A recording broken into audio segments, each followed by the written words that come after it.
तो अभी chemical reactions करेंगे। हमने फिजिकल प्रॉपर्टीज कर ली थी। फिजिकल प्रॉपर्टीज के अलावा हमने जो है प्रिपरेशंस ऑफ कार्बोक्सिलिक एसिड भी किया था। अब हमने करना है केमिकल रिएक्शन। केमिकल जो रिएक्शंस हैं वो अगर आप अपनी एनसीईआरटी की बुक में देखेंगे, अलग अलग कैटेगरीज दे रखी हैं। पहले वो रिएक्शंस पढ़ेंगे जिनमें ये जो OH बॉन्ड होता है,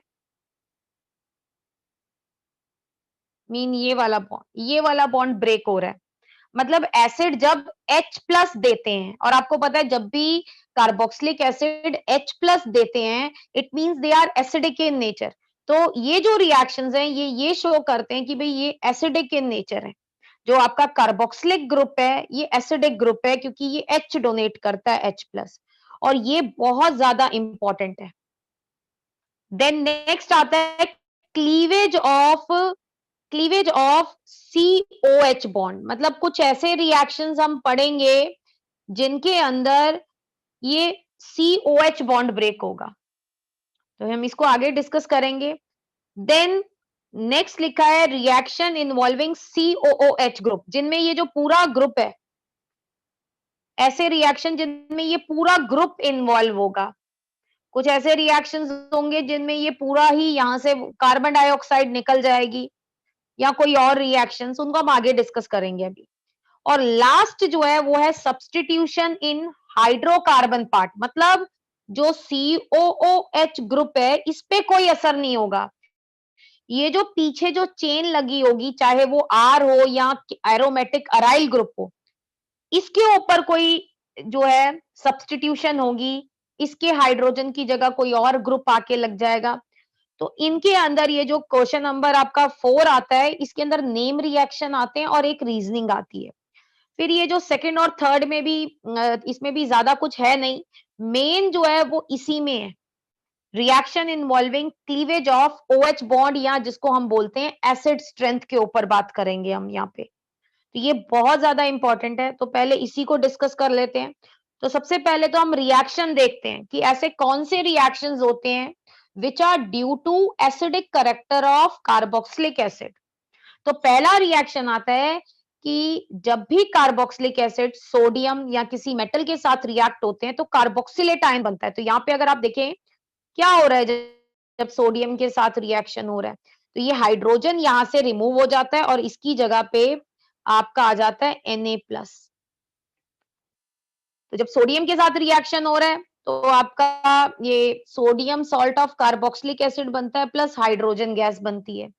ऐसे ही कार्बोक्सिलिक एसिड NaOH के साथ भी रिएक्ट करते हैं और सॉल्ट बनाते हैं। ये जो सॉल्ट बना है this is sodium salt of carboxylic acid और वाटर बन रहा है। नेक्स्ट रिएक्शन आता है कि ये वीक एसिड्स के साथ भी रिएक्ट कर जाते हैं, वीक बेसिस के साथ। ये जो एसिड्स होते हैं, ये जो माइल्ड बेसिस होते हैं लाइक सोडियम, ये बाइकार्बोनेट बनाया हुआ है मैंने, सोडियम बाइकार्बोनेट को सोडियम हाइड्रोजन कार्बोनेट भी बोल देते हैं। तो इसके साथ जब रिएक्शन होता है तो इसमें सॉल्ट बनता है प्लस वाटर बनता है प्लस एक गैस रिलीज होती है कार्बन डाइऑक्साइड।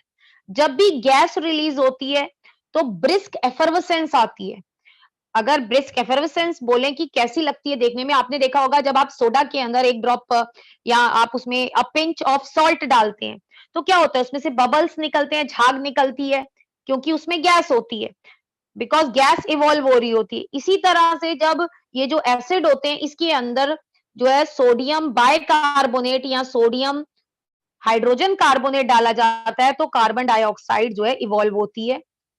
और ये जो रिएक्शन होता है, क्योंकि अगर आप देखें ये जो सोडियम बाइकार्बोनेट होता है ये माइल्ड बेस होता है, तो ये जो रिएक्शन होता है कौन सा वाला रिएक्शन, ये वाला रिएक्शन, जब कार्बोक्सिलिक एसिड्स को रिएक्ट किया जाता है सोडियम बाइकार्बोनेट के साथ तो ब्रिस्क एफर्वेसेंस आती है। ये रिएक्शन डिस्टिंग्विश टेस्ट में यूज होता है, क्योंकि ये जो रिएक्शन है ये वो रिएक्शन है जो कि स्पेसिफिकली कार्बोक्सिलिक एसिड देते हैं।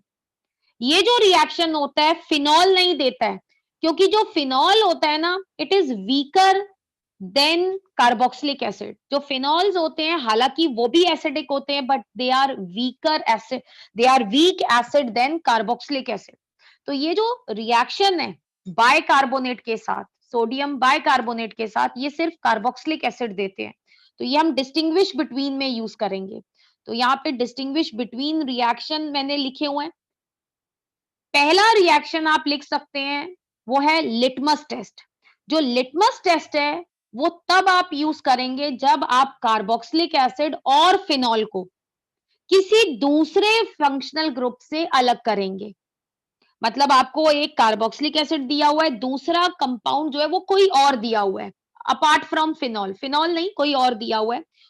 तो आप क्या कर सकते हैं, ब्लू लिटमस डालेंगे तो ब्लू लिटमस क्या करेगा, it will turn into read with carboxylic acid and phenols.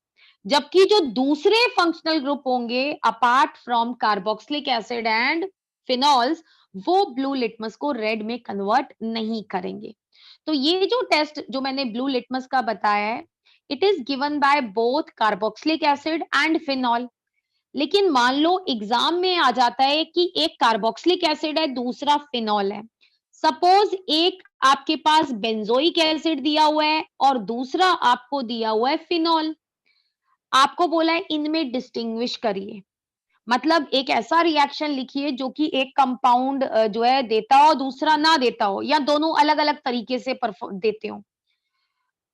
तो इस केस में हमने क्या करना होता है, ब्लू लिटमस टेस्ट तो हम यूज नहीं कर सकते क्योंकि blue litmus test carboxylic acid भी देते हैं, फिनॉल भी देते हैं।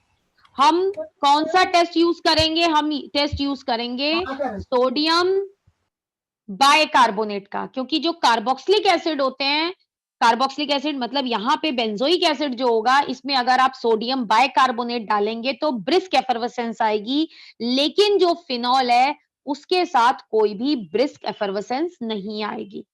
तो ये जो टेस्ट है, जो ये आप देखेंगे मैंने नीचे लिखा हुआ है कि कार्बोक्सिलिक एसिड में अगर आप सोडियम बाइकार्बोनेट डालेंगे, इट विल गिव ब्रिस्क एफर्वेसेंस।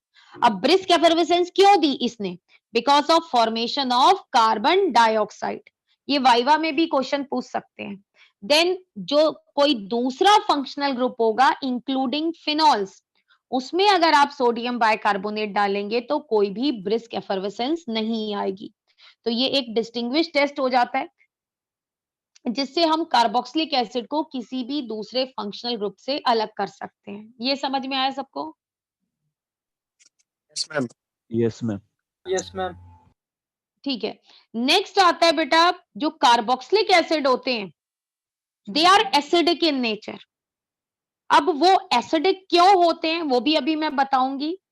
और जो कार्बोक्सिलिक एसिड होते हैं बेटा, अगर आप उनको कंपेयर करें फिनॉल से, फिनॉल मतलब जब OH बेंजीन रिंग से लगाओ, तो आप ये देखेंगे जो कार्बोक्सिलिक एसिड्स होते हैं they are stronger than phenols. ठीक है, अब उसका रीजन भी बताएंगे, लेकिन उससे पहले कुछ चीजें मैं आपको पहले ही बता दूं। अब पहली बात आती है why carboxylic acid are acidic in nature. पहले तो जर्नल क्वेश्चन हो गया आपका क्वेश्चन कि एसिडिक क्यों होते हैं। ये जर्नल है, मैं किसी के साथ कंपेयर नहीं कर रही हूँ, मैं कह रही हूँ ये एसिडिक है। एसिडिक इसलिए होते हैं क्योंकि क्या होता है, they can donate their proton. ये अपना, ये एसिड है, ये अपना प्रोटॉन डोनेट करने के बाद RCOO माइनस मतलब कार्बोक्सिलेट आयन बनाते हैं। ये जो कार्बोक्सिलेट आयन होते हैं ना बेटा, दे आर रेजोनेंस स्टेबलाइज। ये रेजोनेंस स्टेबलाइज होते हैं। तो इसके रेजोनेटिंग स्ट्रक्चर अगर आप देखेंगे तो यहाँ पे ये बनाए हुए हैं मैंने, तो आप ये देखेंगे ये जो बॉन्ड होता है C और O के बीच में, it has partial double bond character due to resonance. क्योंकि अभी देखिए ये वाला बॉन्ड देखिए, ये अभी डबल है, अब क्या हो गया, रेजोनेंस की वजह से सिंगल हो गया। ये वाला जो था सिंगल था, यहाँ पे क्या हो गया, डबल हो गया रेजोनेंस की वजह से, मतलब पार्शियल डबल बॉन्ड करेक्टर आते हैं। तो ये जो कार्बोक्सिलेट आयन होते हैं दे आर रेजोनेंस स्टेबलाइज। यहाँ पे एक मैं एक्स्ट्रा क्वेश्चन और आपको मान लो मैं आपकी जगह होती तो मैं पूछ लेती कि मैम आप कह रहे हो कि भाई ये रेजोनेंस स्टेबलाइज है कार्बोक्सिलेट आयन, तो रेजोनेंस तो कार्बोक्सिलिक एसिड में भी होती है। यहाँ पे आपको याद होगा मैंने कहा था भाई रेजोनेंस इसमें भी होती है। अगर आप इसके रेजोनेटिंग स्ट्रक्चर बनाएंगे, ये आ जाएगा O माइनस, यहाँ पे डबल बॉन्ड, यहाँ पे OH प्लस। है ना? ये भाई रेजोनेंस sir. कार्बोक्सिलेट आयन में भी होती है, कार्बोक्सिलिक एसिड में भी होती है। फिर ये एसिडिक क्यों होगा? क्योंकि जो कार्बोक्सिलेट आयन है it is more stable then carboxylic acid. दोबारा सुनिएगा, रेजोनेंस हालांकि दोनों में है, फिनॉल में भी ऐसा ही आंसर बताया था मैंने एक, कि भाई फिनॉल में भी रेजोनेंस होती है, जो फिनॉक्साइड आयन बनता है उसमें भी रेजोनेंस होती है, लेकिन फिनॉल फिर भी प्रोटॉन डोनेट करके फिनॉक्साइड आयन बनाता है, ऐसे ही कार्बोक्सिलिक एसिड भी कार्बोक्सिलेट आयन बनाता है। तो बेटा इसलिए बनाता है क्योंकि जो कार्बोक्सिलेट आयन होता है वो ज्यादा स्टेबल होता है देन कार्बोक्सिलिक एसिड। क्यों? आप पहले तो ये जो मैंने बनाए हैं ना, ये बनाया है मैंने कार्बोक्सिलिक एसिड के रेजोनेटिंग स्ट्रक्चर। अगर आप इसके स्ट्रक्चर में देखो, ये देखिए, ये कार्बोक्सिलिक एसिड खुद क्या है? न्यूट्रल है। जब इसकी रेजोनेंस स्ट्रक्चर बनाए गए तो चार्ज क्या हो गए? सेपरेशन हो गई। चार्ज क्या हो गए? अलग अलग हो गए, एक किनारा पॉजिटिव बन गया, एक नेगेटिव बन गया। लेकिन वहीं आप कार्बोक्सिलेट आयन को देखें, इसमें पहले भी नेगेटिव चार्ज था, अभी भी नेगेटिव चार्ज है दोनों रेजोनेटिंग स्ट्रक्चर में। मतलब कोई पॉजिटिव या कोई चार्ज सेपरेशन नहीं हुई है, ऑलरेडी पहले भी नेगेटिव था, बाद में भी नेगेटिव हुआ, कोई नई सेपरेशन नहीं हुई है। तो इसलिए ये रेजोनेटिंग स्ट्रक्चर ज्यादा स्टेबल होते हैं।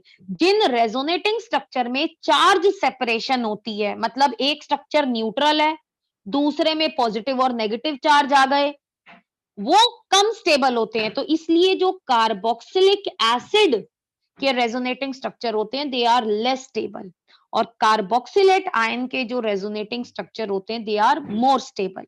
तो ये तो मैंने वैसे आपको बताया, पर अगर वैसे पूछा जाता है कि carboxylic acids are acidic in nature, तो आप आंसर सिंपल लिख दीजिए, because carboxylate ion is more stable due to resonance. ठीक है? Yes, ma'am. देन नेक्स्ट ना, अभी मैं जब आपको एसिडिक करेक्टर कराऊंगी ना, तो उसमें मैं कुछ चीजें आपको बताऊंगी। तो रीजनिंग में क्वेश्चन आ जाते हैं तो उसको मैं दोबारा एक्सप्लेन कर रही हूँ, हालांकि ये फिनॉल में भी बताया था। बेटा मैंने कहा था जो भी चीज ज्यादा एसिडिक होगी उसका के मतलब एसिड डिसोसिएशन कांस्टेंट हाई होता है, और पीकेए कम होता है। तो ये याद रखना है। कभी कभी क्वेश्चन में जब इंक्रीजिंग या डिक्रीजिंग ऑर्डर के क्वेश्चन आते हैं तो या तो वो डायरेक्टली बोल देते हैं भाई एसिड स्ट्रेंथ के हिसाब से लिख दो, जो ज्यादा एसिडिक है उसको आगे लिखो, या असेंडिंग ऑर्डर लिखो या डिसेंडिंग ऑर्डर लिखो।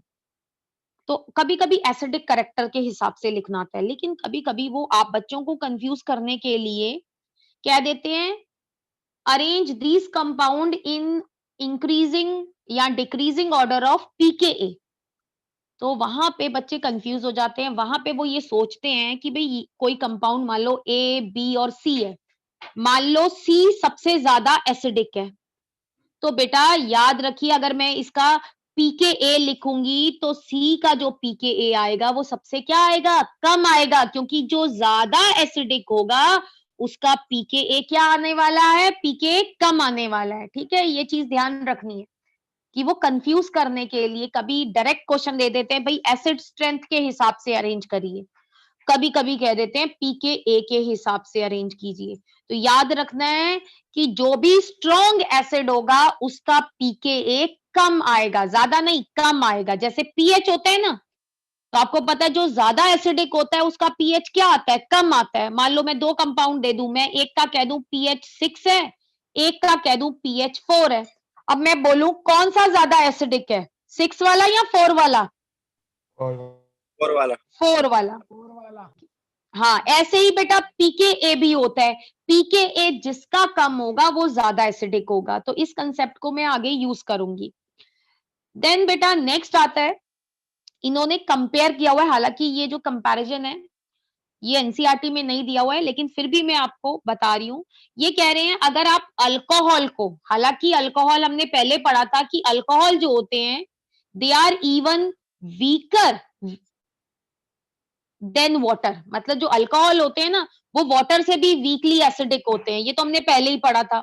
लेकिन यहाँ पे अगर हमें कोई एक्सप्लेन करने के लिए बोले कि भाई जो ये कार्बोक्सिलिक एसिड और अल्कोहल में कार्बोक्सिलिक एसिड जो है वो ज्यादा एसिडिक है, क्यों? तो उसका आंसर बेटा यही है कि अगर आप देखें कार्बोक्सिलिक एसिड जब अपना प्रोटॉन डोनेट करते हैं तो कार्बोक्सिलेट आयन बनता है जो कि रेजोनेंस स्टेबलाइज है, जबकि अगर अल्कोहल अपना प्रोटॉन डोनेट करें तो अल्कोक्साइड आयन बनता है और अल्कोक्साइड आयन जो है वो रेजोनेंस स्टेबलाइज नहीं होता है। तो इसलिए जो कार्बोक्सिलिक एसिड होते हैं वो ज्यादा एसिडिक होते हैं, because after donation of proton the carboxylate ion formed is resonance stabilise. ठीक है? Yes ma'am. अच्छा, Yes, अब ma'am. बेटा Yes, ma'am. बहुत ही इंपॉर्टेंट चीज ध्यान से सुनिएगा, comparison of acidic character of phenol and carboxylic acid, कि कार्बोक्सिलिक एसिड और फिनॉल में ज्यादा एसिडिक कौन है। तो ये चीज ध्यान रखिएगा, जो कार्बोक्सिलिक एसिड होते हैं they are more acidic than phenol. अगर मैं कह रही हूं कार्बोक्सिलिक एसिड ज्यादा एसिडिक है फिनॉल से, मतलब इनका Ka क्या है, हाई है, और pKa as compare to phenol क्या आएगा, लो आएगा। ठीक है? Yes, ma'am. तो बेटा मैं क्वेश्चन को दो तरीके से पूछ सकती हूँ, मैं आपसे बोल सकती हूँ कार्बोक्सिलिक एसिड जो है they are more acidic than phenol, why. एक क्वेश्चन तो मैं ऐसे पूछ सकती हूँ। दूसरा क्वेश्चन मैं ये बोल सकती हूँ कि जो कार्बोक्सिलिक एसिड होते हैं उनका जो pKa आता है वो लो आता है एज कंपेयर टू फिनॉल। तो अगर मैंने ये क्वेश्चन पूछा है कि कार्बोक्सिलिक एसिड का pKa कम आ रहा है फिनॉल से, इसका मतलब इनडायरेक्टली मैं क्या पूछ रही हूं कि जो कार्बोक्सिलिक एसिड्स हैं why they are more acidic than phenol. तो क्वेश्चन सबको समझ में आ गया पहले? Yes ma'am. ठीक है। यस। तो बेटा इसका रीजन सुन लीजिएगा, रीजन तो बड़ा सिंपल सा है कि कार्बोक्सिलिक एसिड जो है वो फिनॉल से ज्यादा स्टेबल, ज्यादा एसिडिक क्यों है। इसका रीजन सिर्फ इतना है कि जो कार्बोक्सिलेट आयन होता है ना, it is more stable then phenoxide ion. तो रीजन तो सिर्फ इतना ही है भी, कार्बोक्सिलिक एसिड ज्यादा एसिडिक क्यों है, क्योंकि जो कार्बोक्सिलेट आयन है वो ज्यादा स्टेबल है फिनॉक्साइड आयन से। बट क्वेश्चन अराइजेस कि भाई ये जो कार्बोक्सिलेट आयन है ना, why it is more stable. तो इसका रीजन हमें आगे देना पड़ेगा। तो ये देखिए मैंने क्या लिखा है, carboxylic acid are stronger acid than phenol because carboxylate ion is more stable than phenoxide ion due to two reason। दो कारण से कार्बोक्सिलेट आयन स्टेबल होता है। इसके लिए देखिए जब आपको एग्जाम में आएगा तो ये जो ऊपर वाले रेजोनेटिंग स्ट्रक्चर हैं सीबीएसई के पॉइंट ऑफ व्यू से बता रही हूँ, ये नहीं भी आप बनाते तो भी चलेगा, रीजन जरूर लिखेगा, पर रीजन को समझाने के लिए मुझे इन स्ट्रक्चर को यूज करना पड़ेगा। तो एग्जाम में चाहे आप ये जो नीचे मैंने लिखा है ना लैंग्वेज में यही लिख दीजिए, पर मुझे ये समझाने के लिए इन रीजंस को, इन स्ट्रक्चर्स को यूज करना पड़ेगा। तो मैं ये कह रही हूँ बेटा कार्बोक्सिलेट आयन फिनॉक्साइड आयन से ज्यादा स्टेबल है। तो अब क्वेश्चन आता है भाई क्यों ज्यादा स्टेबल है, तो दो कारण है। पहला कारण, इन दोनों स्ट्रक्चर को देखो, कार्बोक्सिलेट आयन को, दोनों इक्वलेंट है या नहीं है, दोनों इक्वलेंट मतलब दोनों में एक सी डबल बॉन्ड ओ है और एक ओ है CO, और ऑक्सीजन के ऊपर माइनस चार्ज है, क्या दोनों लगभग बराबर नहीं है? Yes. है ना बराबर। तो carboxylate ion is stabilise by equivalent structure, जबकि आप अब फिनॉक्साइड आयन के स्ट्रक्चर देखो सारे, क्या सारे स्ट्रक्चर बराबर हैं?